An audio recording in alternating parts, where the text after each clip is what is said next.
ಏನು ಮಾಡ್ತಾ ಇರೋದು ಸೋನಾ? ಏನು ಮಾಡಬೇಕು? ಉಪ್ಪಿನ ಶೇಂಗಾ. ಉಪ್ಪಿನ ಶೇಂಗಾ ಮತ್ತೆ ಏನು ಮಾಡೋಣ ಫಸ್ಟ್? ಶೇಂಗಾ ತಂದು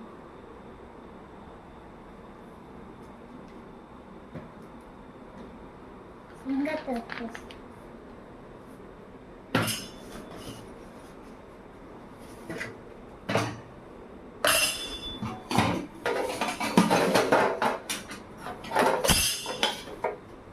ಆಮೇಲೆ ಒಂದು ಬೌಲ್ ತಗೋಬೇಕು.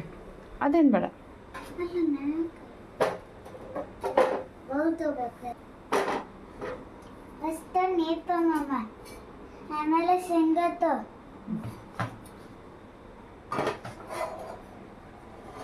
ಶೇಂಗಾ ಉಂಡೆ ಮತ್ತು ಶೇಂಗಾ ಉಪ್ಪಿನ ಶೇಂಗಾ ಎರಡು ಮಾಡತ್ತೀನಿ.